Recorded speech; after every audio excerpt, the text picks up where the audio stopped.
Well, please hold your. You hold your applause. It's 9:01. I mean, you want to get started? Yep.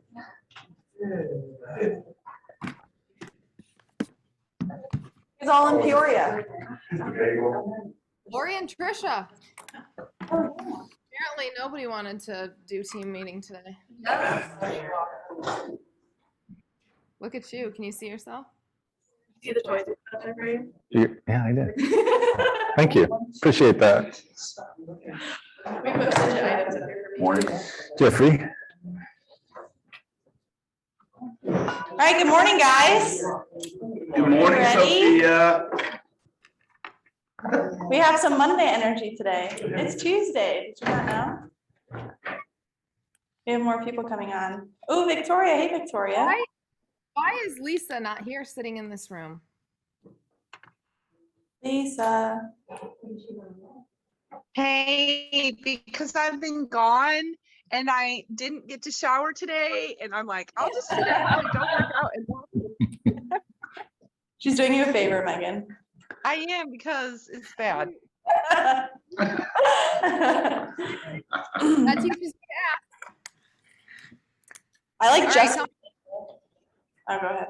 You gotta do tell me something good. Hmm. What's good today? We need some good stuff.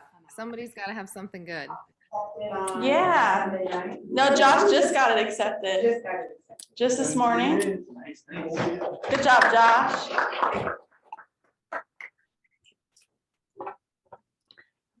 Come That on. was it. That was the only- Come on. I Almost heard Come on, Tracy Jack. Gerard had a birthday yesterday. Yeah, Tracy Gerard had a birthday. Happy birthday, Tracy.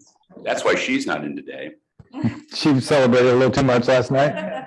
You know that feeling you got when you were going on a field trip as a kid? Remember that feeling? Jesse, that's not been too long ago. You remember that. But so I had that feeling as I was going to play golf with Michael yesterday. Not at a fancy golf course, but just being out at the golf course with blue skies, puffy white clouds, green grass. That was good. So it's like I was playing hooky, but I really, I own my own business. I can do that.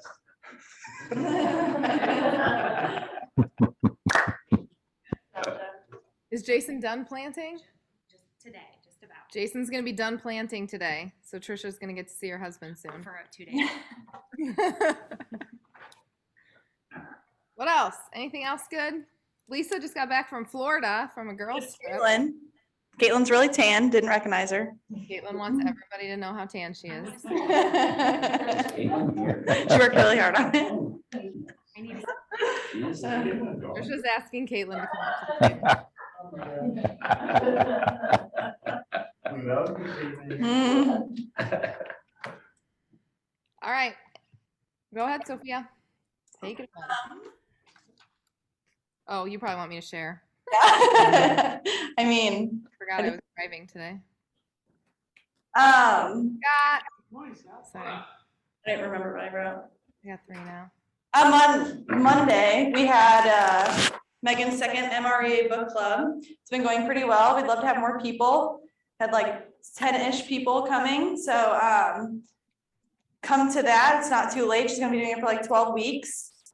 It'll be every Monday. So Wednesday we have Capper Call, and we also have the ALC meeting and most likely the events meeting. Where that's gonna be at, TBD. Should be at Scott's in East Peoria, but we will see. We will send out an email or text. Next Monday, again, MREA book club with Megan. Tuesday, it's gonna be a monthly now, Wealth Building Mastermind. This might be the first time Seth's heard of this. Tuesday, next Tuesday. Hope you're free. Wednesday will be Got it. Capper Call. And Bold starts back up. You probably forgot about it with Red Day and everything going on.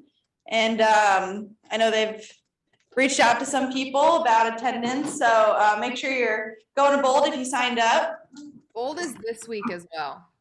We have Bold this week too. Yeah.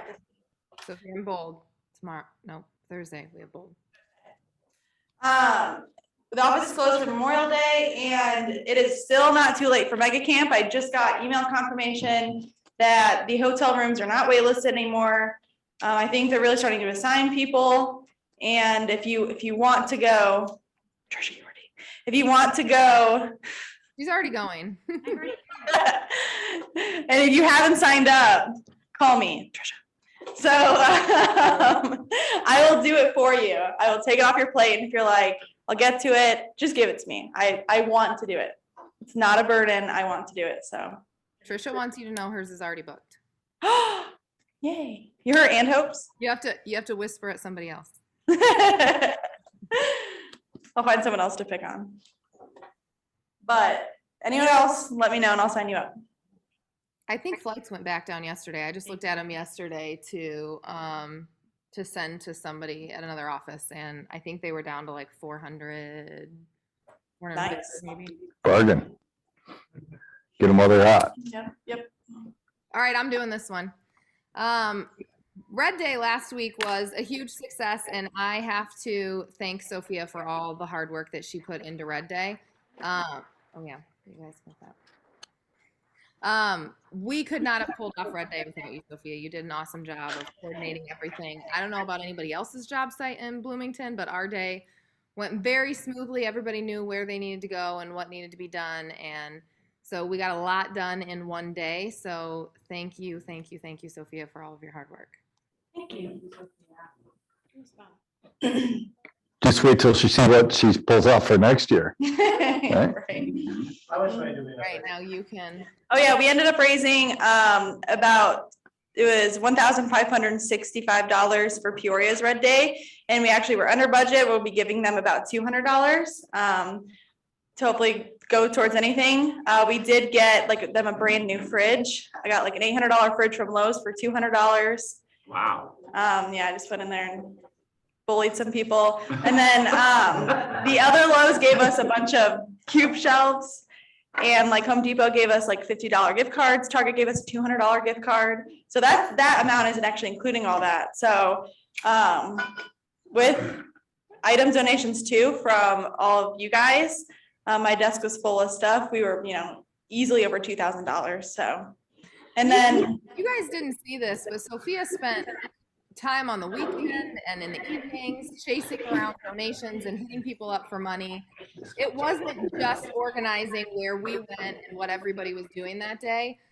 She spent a ton of time getting donations from these places. So you went far beyond what I expected for Red Day. thanks. Thanks, Jeff. Tracy has a new product. All right, now talk about the next thing. Yeah, so Bloomington Red Day, you're not done. You thought it was all sheds? Nope.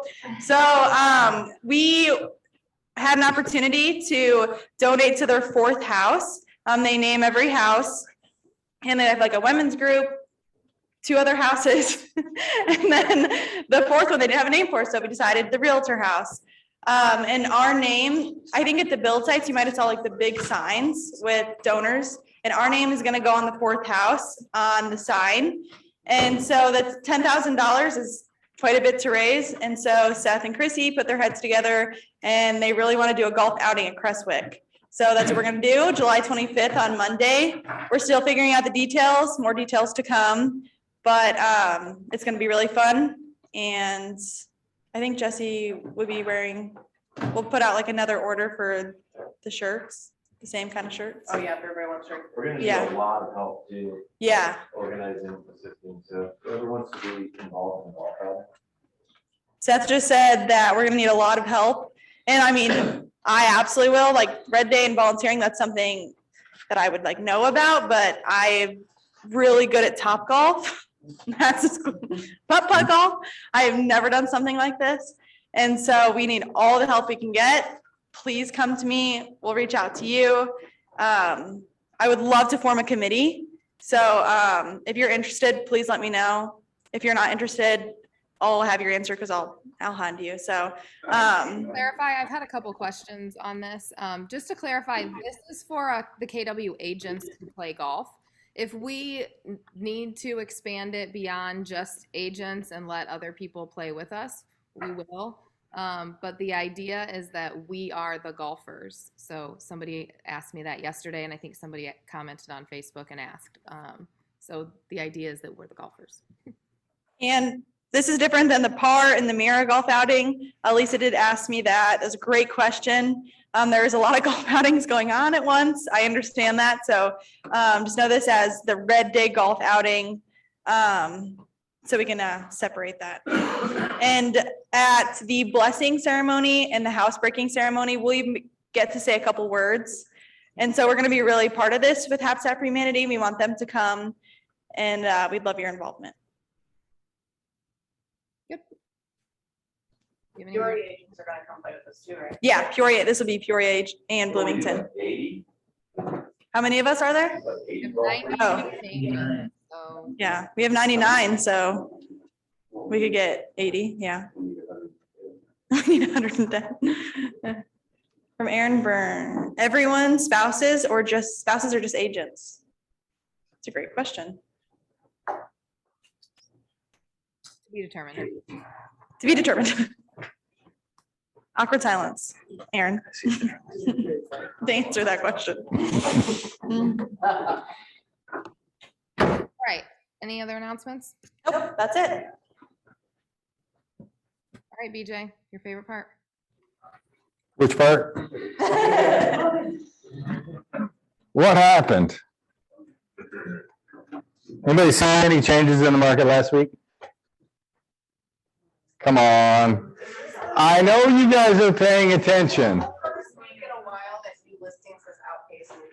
New listings have outpaced new contracts. Anybody see that? Yep, Did anybody feel it? yep. Yep. What happened? You can talk. I know you got an experience. I mean, yeah, I do have an experience, different. I listed my neighbor's house over the weekend, with expectations of multiple showings and at least one offer, and I've had one showing and one couple that came through the open house, so. Between Wednesday, Thursday, Friday, I think we all saw this, at least in Bloomington, where like 50 houses came on the market all at once, and we all went, oh my God, what happened? So I've been trying to determine up until I saw this house, the market, did my house get swallowed up by all the inventory that got put out and everybody just saw everything and everybody forgot about a house? Or was there just enough inventory that nobody cared?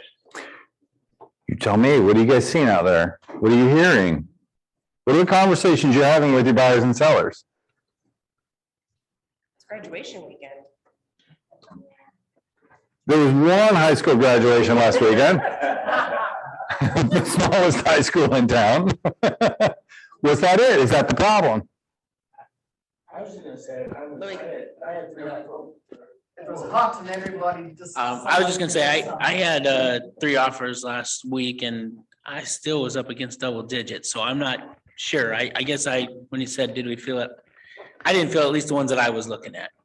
But I'm sure it's gonna be quickly right behind it, because if the numbers stay like that, obviously it has to change. All right, so this is valid, right? We're experiencing something that we haven't for about 6 months, okay? Which means more listings than we had contracts. So the listings are not selling as fast all of the sudden. What does that mean for your seller? How will you coach your sellers differently because of this information? Price it right and don't think you're winning the lottery by listing your house anymore. Right, so price it right. If anybody heard that, it is critical today that you're going to price it differently. Otherwise, you may be up against price reductions all of a sudden. Remember when we used to wait 30 days to do a price reduction? I might consider waiting 1 week before I called the seller and said, hey, looks like we missed something. Interesting. Price it right. What else? What does it mean to your seller? What's the expectation you have with your seller when you're taking a listing? What do you tell them about getting an offer? Oh, hey, we're going to have 50 showings on Saturday, and I'm going to have probably 5 offers for you. Do you want to tone it down a little bit? Why? You don't want to set that expectation.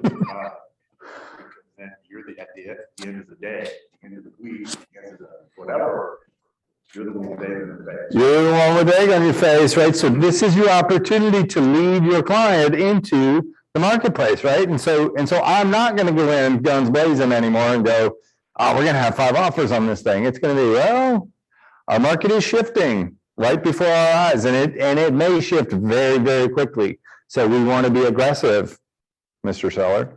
How's the conversation different for your buyer? Or is it? We might not have to write an escalation clause. Might not have to go 15K over. Escalation clause, maybe you don't need to do it. It's just so segmented, you know? Like this weekend, I wrote a few offers and one buyer lost 2 houses, and he had an escalation clause. On one house, he was going 35,000 over and we still didn't get it. So I think it's just neighborhoods and. Thank you for that. Different. Are the best houses still the best houses? Yes. Yep. Right? Does location still matter? Yes. Yes. Does condition matter today more than it did yesterday? Yep. I think those are all good points. Now, clearly, this is 1 week does not a trend make, so we're going to see what this week brings up too. But my expectation, based on the actions of the Federal Reserve, based on the national economy, based on if anybody's listening to the news, you're hearing all this stuff. Based on that information, we have to see this thing come down a little bit, right? So this is normal and natural. We just want to be prepared so that we can lead our clients through it appropriately. So, and now you are. Okay. Megan's so excited this morning. Okay. I don't have any other slides for today. All right, well, everybody, hey, it's been great. No. I want to have a conversation today a little bit about our mindset and a little bit about our self-care. BJ and I had a conversation yesterday that there's just been a lot of emotion in the Market Center the past couple of months, but it's really shown up the past couple of weeks. And whether that's because life has resumed after COVID and now we're all figuring out how to balance the social life and the work life and family life and everything again, and we aren't used to that juggle. And when we were home during COVID and life slowed down, it just felt like maybe less to manage or different things to manage. And now we've kind of resumed normalcy, and maybe some of those things that didn't show up the last couple of years have started to show up again. And there's just been a lot more stress and a lot more emotion, both personally and you add this market on top of it. And so I want to have a conversation about how well we take care of ourselves, whether that means your mental health and how your diet, your exercise, those types of things, or if it means your business and how you adjust your goals in your business or your expectations of yourself in your business, given whatever's happening in life. So for me, I found that over the last couple of weeks, I got out of this, really the last couple of months, I got out of this routine that I had built up since the beginning of the year. And I wasn't taking any think time. We got into this yesterday in the MREA Mastermind, just about the importance of having time to think, whether it's time to think about what your day is going to look like, time to think about business strategy, time for prayer and meditation, whatever that looks like for you. We've all, in the room yesterday, we had all gotten away from any type of quiet time to just be. And so that was one of the things that that showed up for me in the last couple of months, where I feel like I just run all the time and I don't ever give myself a chance to catch my breath. And that's part of a morning routine for me. So whether you wake up in the morning, take a fast shower, grab a cup of coffee, race out the door to your first appointment, or you give yourself some time to work out, have quiet time, whatever that is. Go ahead. Megan, can I ask you a question? And somebody else may be able to answer this too, but for you specifically, What are the warning signs that show up for you? I can't focus. If one of the things that that BJ and I talked about on Friday for a long time is it's when I'm running that fast, I can't focus and I just feel like I'm all over the place. I sit down at my desk and feel like I have 1,000 things to do and I don't know what thing to do. And I just start 5 different things and I don't finish anything. And I get to the end of my day and I'm like, I was busy all day and I got nothing done. And that is also a challenge for me because then I just get frustrated and I feel I get down and I don't get in a good place when I don't feel like I achieved something that day. So that's where it shows up the most for me is my inability to focus and my stress at the end of the day. I love Lisa's comments in the comments. Do you see it? Lisa, you want to say it? Lisa said she cries. I feel like you're just talking right to me. What's the deal here? I cry. I'm oversensitive. All of it. I just have a breakdown because I'm trying to please everybody except for myself. I love it. So again, I want you to hear this, right? I mean, Megan's warning sign for herself is, hey, I know that when I can't focus, something's up with me. Lisa says, hey, when I cry a lot, when I catch myself in this spot, I know that something's up with me. For me, it's one of impatience. We had a conversation with Adam and myself and Megan yesterday talking about just emotion. And Megan's comment to me was, you don't really show emotion. So what that means is I'm stoic enough to be able to just go, I can be really pissed and mostly hide it, or I can be really sad and hide it. I can do all that. You know where I can't hide it? Stoplights. I'm telling you, where does it show up? What is my warning sign is that when I start to notice how many red lights I hit and I find myself just being so mad sitting at the stoplight because I should be moving, that's a warning sign. It just is. Do you know yours? Any other warning signs that anybody runs into? Picking fights in my marriage. Oh, picking fights with your spouse.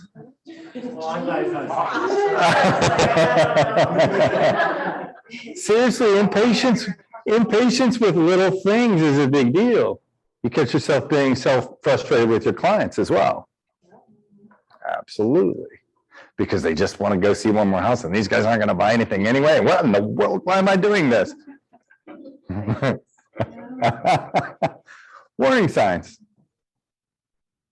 So I love, right, Megan expands on that, right, to go, okay, so what? We're all going to get there. I love what Lisa says you're talking to me, but the truth is, Lisa, we're talking to all of us right now. If you notice in general, just in the world, I think I see it in this office, right? I've seen it in this office for the last 2 weeks, maybe, where it's just, everybody's on overload, including me, by the way. I'm in the same boat. Everybody's just on overload for whatever crazy reason. And this is my chance to get back into a conversation that I look at called, what I would call soul keeping, right? So those are moments when I think our souls are crying out and going, hey, wait a minute, right? Life is not what you're making it at the moment. One of the things that was pointed out to me last week on my coaching call that has completely changed my week was that I can't pour from an empty cup. Like I just really got away from I was trying to power through my days where if I would just go take better care of myself, down to the things I eat.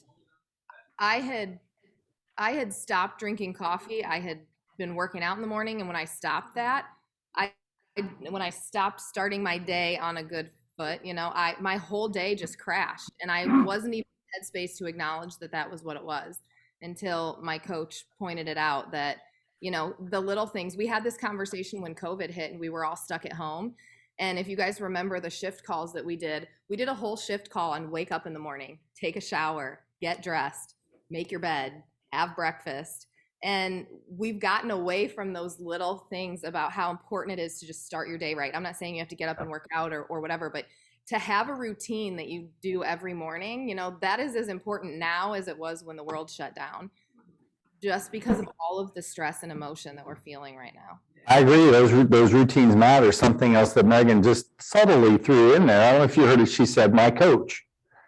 So you don't have to have a coach, but you do have to have somebody that knows you well enough that can find you with accountability. Right, so the benefit of the coach is, the coach will ask you very specific questions, right, and go this and this and this, but who is in your world that can hold you accountable to that and say, hey, Megan, I've noticed this, right? What are you doing right now for this? And what will you do? What are you going to commit to? The other thing that she helped me with that I didn't realize I needed was she encouraged me to find a win in each day.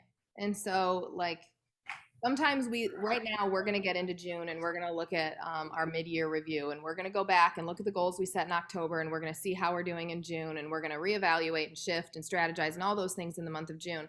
But sometimes that's too big, depending on what's going on in life. Sometimes, or if the market's shifting fast enough, sometimes that's just too big and you need to chunk it down into, maybe you just need to set 90-day goals or 30-day goals or weekly goals. And don't think about it on such a broad scale. Just find a win in the day. And if you know, you tell yourself I need 20 contacts a day and that's not possible, stop telling yourself you need 20 contacts a day. Go to 10, go to 5, go to whatever is manageable in that day and stick to that. Because if you tell yourself I'm gonna plan an entire event today and I'm gonna get everything done and I'm gonna get the invites out, and that is just insurmountable, you're not gonna do anything with it. And then you're going to be frustrated at the end of the day. So chunk it down into something smaller and give yourself a win in the day. And over the last week, as I've done that each day and I've written down my win at the end of the day, there is something about, as small as it might be, just knowing that I tackled something that day that keeps you going to the next day. So Yeah. that's something she helped me with. The other thing that changed for me was, I am really good at like binging Netflix and letting like my Spotify playlist reflect whatever emotions I have. And I stopped that about a week ago and got back caught up on podcasts that I hadn't listened to in a long time. BJ and I sat down and had some good strategic conversations about what we need to be doing and kind of refocused on the market center goals, and just feeding my mind those bigger conversations. It fuels me to keep going. And I didn't realize that I had kind of stopped that and just allowed my emotions to dictate the conversations around me or the activities that I was doing, instead of forcing myself to get up and listen to a podcast on the way to the office instead of just listening to music. And that does something that just like turns your mind on in the morning and makes it easier to get things done during the day. Yeah, evaluating your inputs. Right. So I'm guilty of, in fact, if you go to my office right now, probably the news is probably on, right? I'm guilty of listening to financial news all day long, right? And that's, in this market, man, you do not want to be paying attention to that stuff. Right. We want to be tuned into the world, but we don't want to be part of the world in that sense, right? So what are your inputs? I bounced back to a couple of different podcasts yesterday, and I bounced back to a couple of different books. Now, typically, I'll read a lot of business type books, right? I do notice that when I get into times of just general struggle, a business book doesn't do it for me. I will read it, and it just is annoying. Megan talked about our conversation that was refocused, right? We talk about our goals, and guess what? Usually when you get me talking about goals and where we could go and everything else, I will come at that with a whole lot of energy because it charges me. It really gets me excited. There are times, as when me and Megan sat down last week, where it just doesn't feel the same, which again is a warning sign for me to go, hey, something else is up with you. What is it? Which means I have to move away from some of my inputs that feel like, hey, this is how you grow a big business. And hey, this is how you take care of your heart. So I'm actually just reading, I'm reading a book right now by John Flavel called Heart Care or something like that, right? But it really is all about your heart and what's the condition of your heart and what have you put in there that's infecting it essentially, right? So I'm telling you, it is good stuff. So the things that you have been doing may not be the things that you need to be doing in order to move into this next phase. And just like we asked about what your warning signs are and being able to acknowledge your warning signs, I think you also have to be able to acknowledge what charges you up. You know, sometimes some days I need that business conversation. I need that refocus back onto our goals to get clarity on what I can do in my daily world at work to keep us moving. Sometimes I need that heart conversation. I need somebody to vent to or to talk to, or I need a book, or I need something like that. I think you have to acknowledge what charges you up and what gets you back to a good place in that moment. And sometimes that takes a little bit of reflection and a little bit of slowdown to really evaluate what you need in that moment and then find a way to give it to yourself. One of the things that I found in the last couple of weeks is sometimes I just need to give myself 10 minutes in the middle of the day to just stop. And I'm not good at just stopping, especially if somebody's knocking on my door or my phone rings. But sometimes you just need to shut down in the middle of the day and give yourself a reset. And you don't realize how valuable that 10 minutes is in the middle of your day until you give it to yourself. And then you can go back and you can refocus and you can get back into what you were doing. Can we go through one of the risks of these times, right? So times when we're just not feeling it. One of the risks we have is that we will just kind of pass it off. Let's say just get through it, right? So you might just get through it, Megan, with Netflix. You might just get through it with an extra glass of wine with dinner. You might just get through it with, right, whatever, right? So there's all kinds of ways that we can find to kind of medicate, right, what that feeling is, as opposed to going and feeling it. One of the things that Megan said to me yesterday was feel the feels, right? So there's something to sitting in that moment and just feeling it and being a part of it if you let it work on you. Meaning, if I could take those feelings and go, hey, this is what this means to me, and this is what I need to do now. Sometimes that's the very hardest thing that we know sometimes it's the thing we know we need to do. Yes?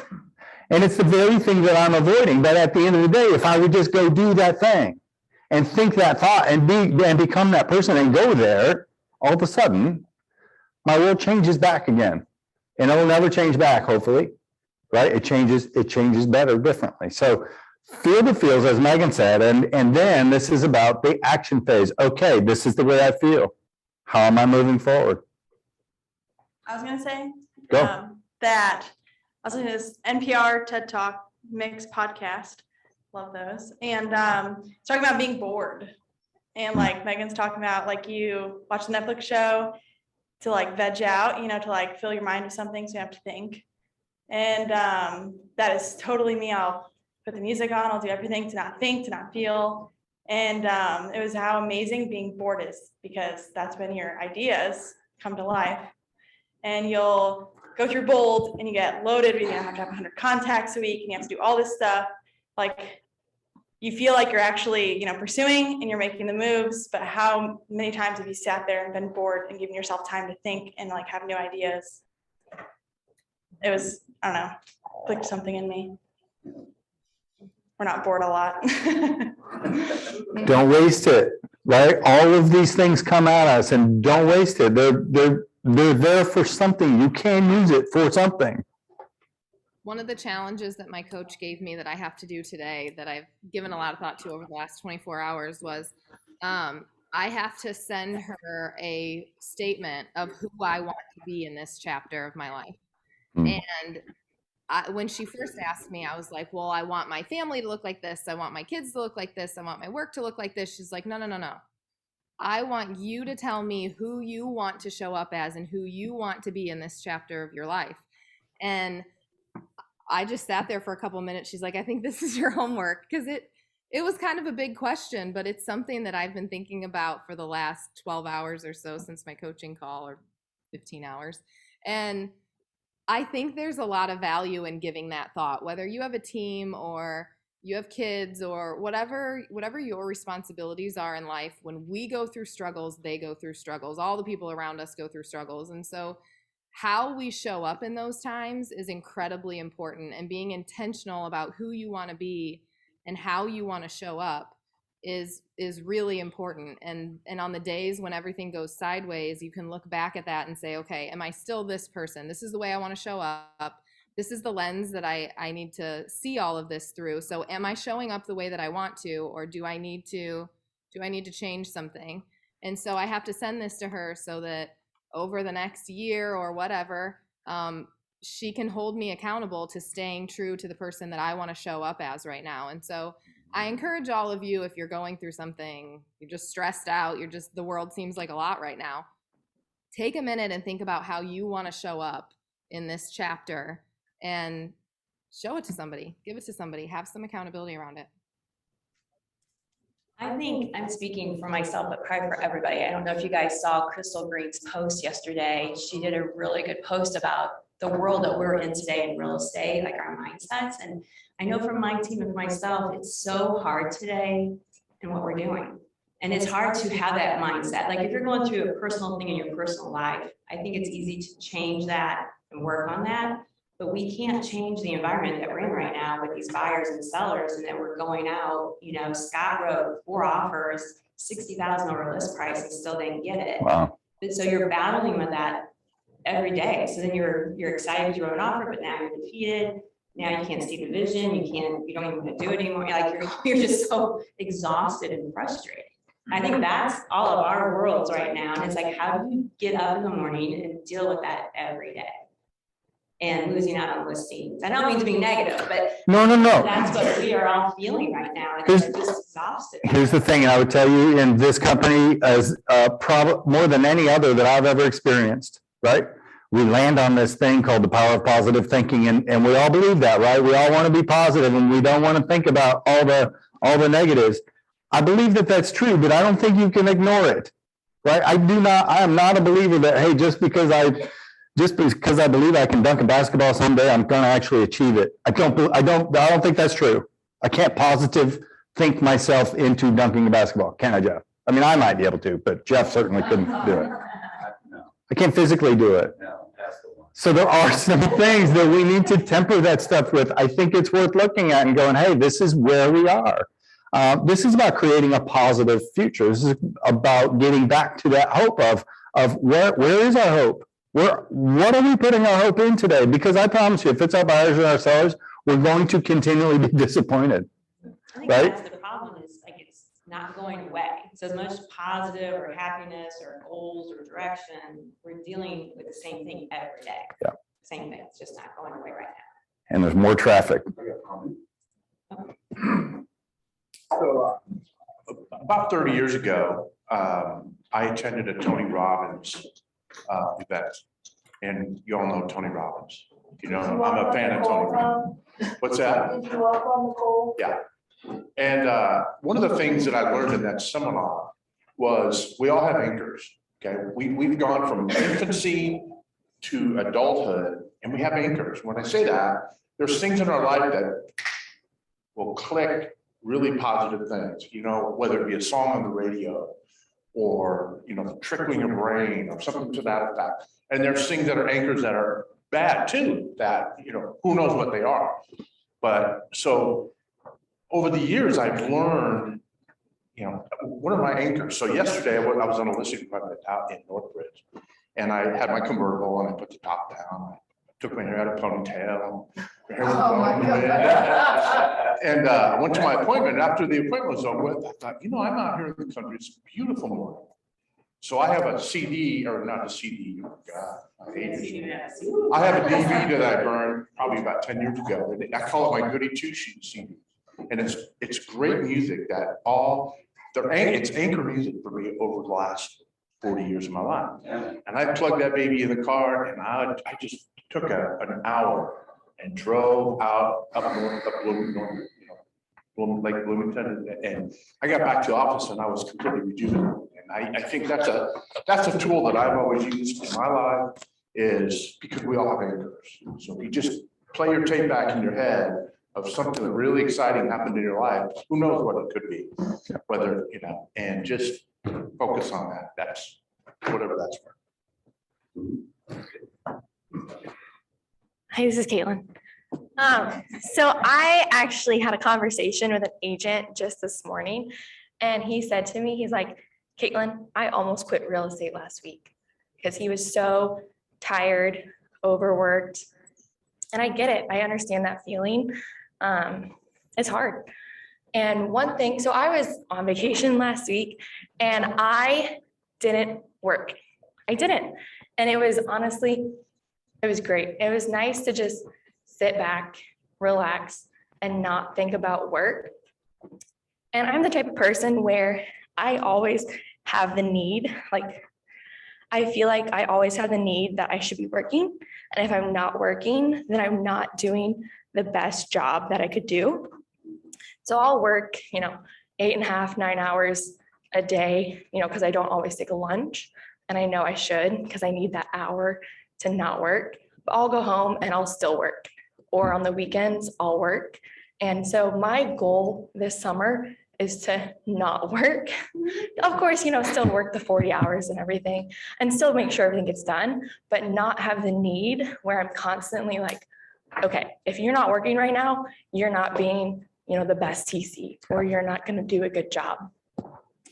So I think one thing that I did for vacation was I didn't bring my Apple Watch. I didn't always have my phone on me. And that was a huge difference that I felt. Because if I ever get like a notification and I'm like at home, like eating dinner, and it's not even like an urgent, like, hey, can you do this, whenever, I'll still do it usually, because I'm just like, oh, I see it and I need to get it done. Otherwise I'll forget. But if I don't have that constant like ping, ping, ping, ping, then I don't see it. And if I don't see it, I don't feel like I need to do it. So that might be a good tool for someone else to use. No doubt. The hardest tool in the world is that unplug, right? And so, I mean, I can go on vacation and not really unplug, right? Can I share my answer with you, Caitlin? The reason I have a microphone, thank you though. The reason that I don't unplug that way, the reason I will go on vacation and not shut off my phone, do you know why? I'm afraid of what might show up. Ever been there? I am definitely afraid of what happens between these 2 years when I can't focus on another transaction or another. You get this? It's an addiction.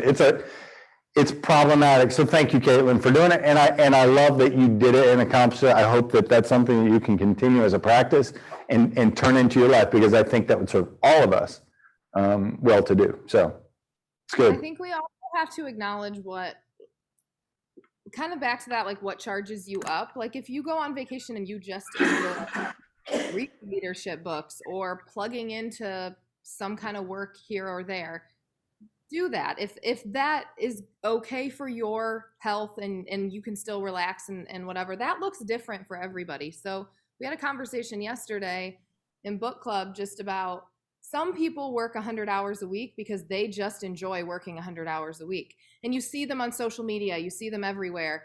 And we often compare our own lives to theirs and say, well, they have this massive success, so they look like they work 100 hours a week. They look like they're always out doing something and speaking or whatever. And oftentimes behind the scenes, it's not them doing it.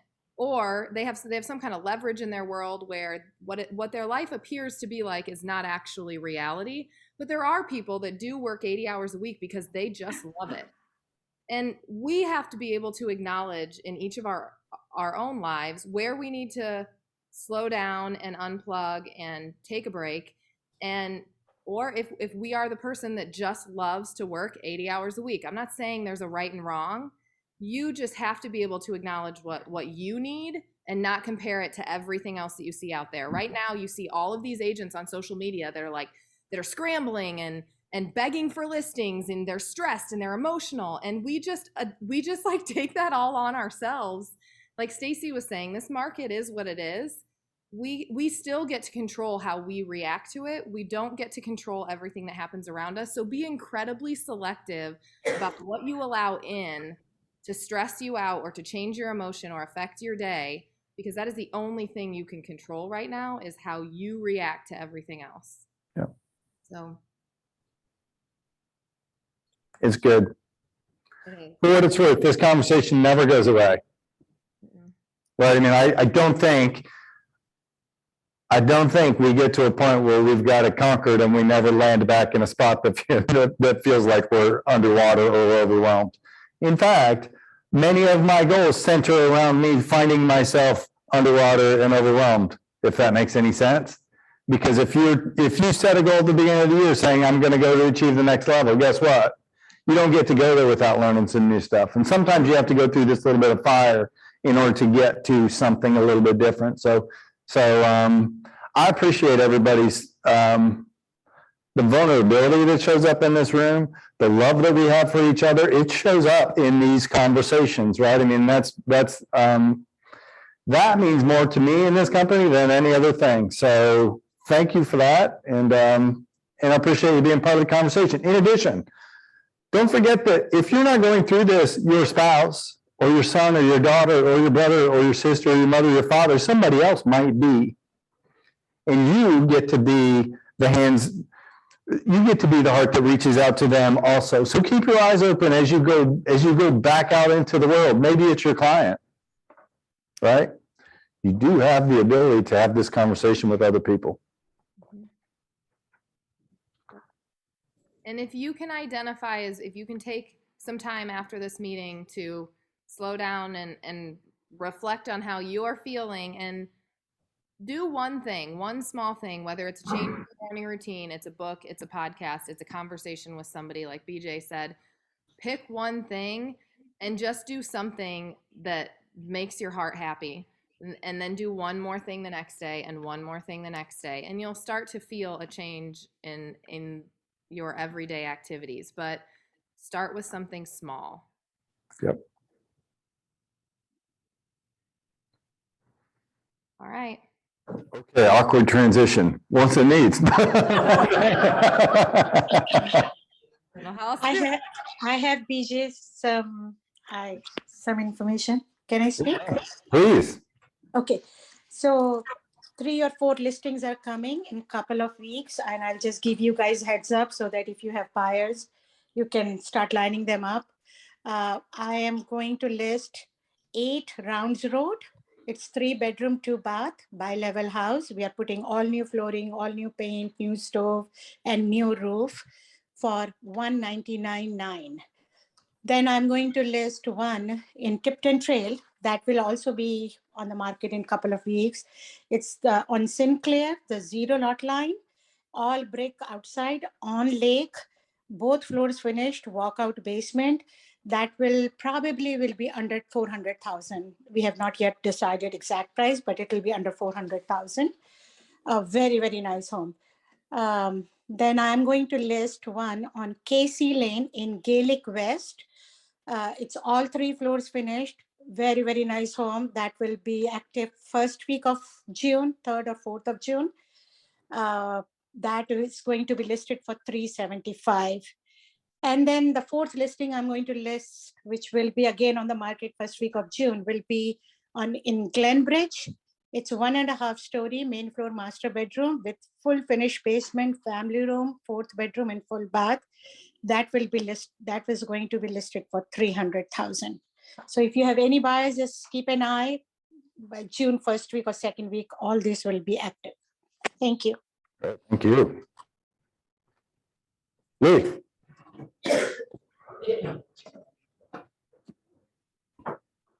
Okay, this isn't a good one. I just wanted to bring something up. I talked to BJ this morning. We have a little situation going on. I just want to make sure everybody has heads up on it. One of our newer agents, in my opinion, has been harassed, by a new client. I just want to kind of put that out there because I'm feeling this person's going to be fishing around. She received a phone call at 5 o'clock, not a phone call, a contact at 5 o'clock in the morning. This person, they said if they wanted to see a house that's going to be available on June 1. How this person knew, I don't know. They didn't want anybody to know that they were going to go in there, a divorce situation. The daughter of the house knows that it's there. And there was multiple, I'll cut to the chase, multiple things in there where the person kept saying, no, our agreement is, talking to the agent, that you and I would show up alone. It's just you and me. We're not supposed to have him because he said, I'm going to bring my assistant. She doesn't have an assistant, bring her assistant, and that person basically lost their mind. Now the person won't leave her alone, kind of doing some flirting type things, saying, well, instead of signing that one-time showing agreement, why don't we just say that you're my interior designer so we don't have to tell them that, yeah, I have an agent. It's very creepy, and I've given you the short version. So kind of keep an eye out for somebody that has that type of story. Just because I have a feeling they're gonna move on to somebody else. I have reported to the association. They're gonna probably send out a bulletin. Now, they won't include the name, but if BJ wants me to share the name, I'll share the name just in case you come across that. What's the name? I like your style. Let me pull it up here. It is Carl Hoffman.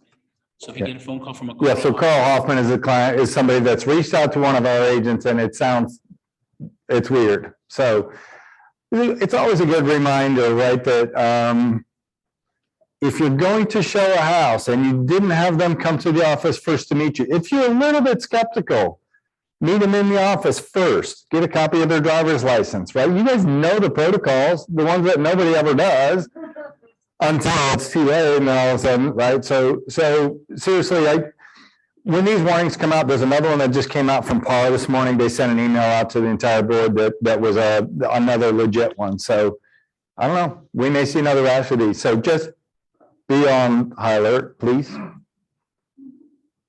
Other wants and needs. You guys hear me? Yep.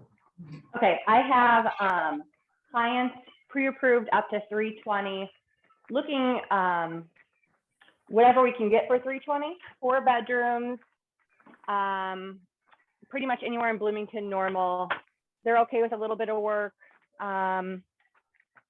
Really their biggest thing is 4 bedrooms, decent area, up to 320, please and thank you. Another client I have up to 200, 2 bedrooms is fine, 3 would be fine, but not necessary.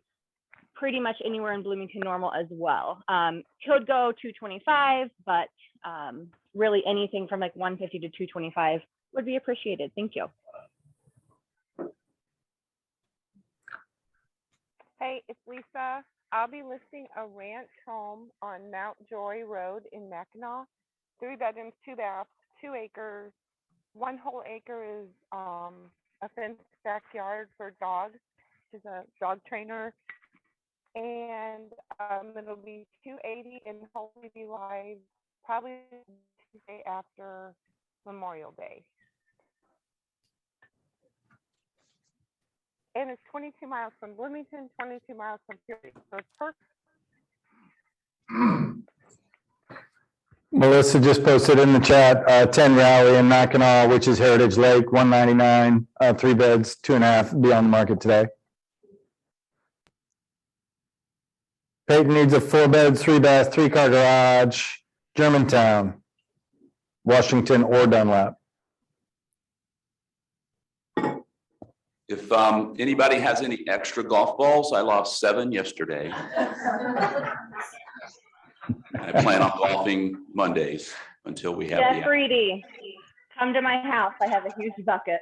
Be careful. Be careful with that invitation. He will show up. Come on over. I get new ones every night.